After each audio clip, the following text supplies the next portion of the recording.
So this is that classic fishing upstream position.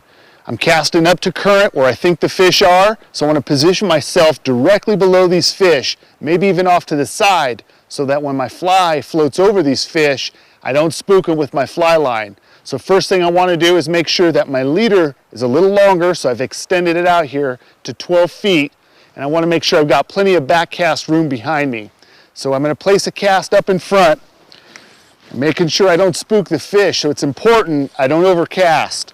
So the first cast that I'm going to make from this downstream position is going to be a little bit shorter than where I think the fish actually are, just to prevent spooking those fish.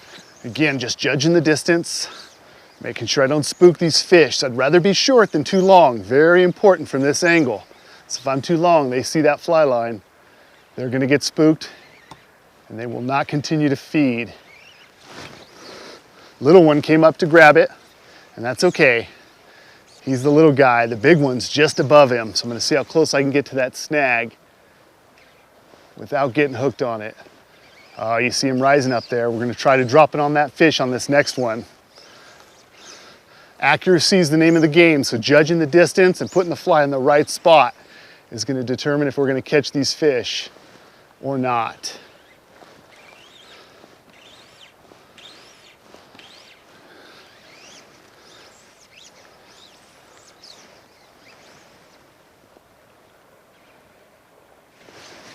Oh, he came up and I pulled it right out of his mouth.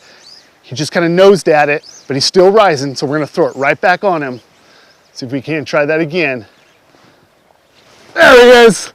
All right, came up the second time. Excellent.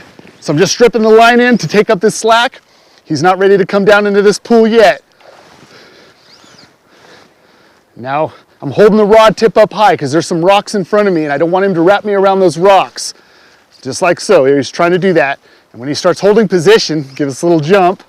When he starts holding position or going upriver, I'm going to drop this rod tip back off to the side, and look at that. I pull him right back out of that current. I don't want him to disturb those other fish that are rising up there, so this sidearm angle is the best way to get these fish out of that next run so they don't spook them. Oh, beautiful, beautiful rainbow on the dry fly. Love it. Doesn't get better than this.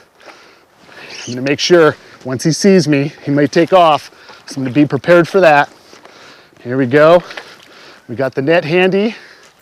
Oops, he's going over to the side, so I'm going to pull him out of those willows by dropping my rod tip off to the side. I'm just steering his head out of there.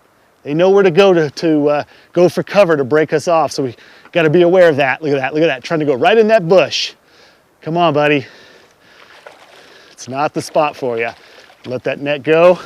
I'm stripping a little bit more slack. I'm not going to put this fish on the reel because by the time I try to take this slack up, he may take off on us. There we go.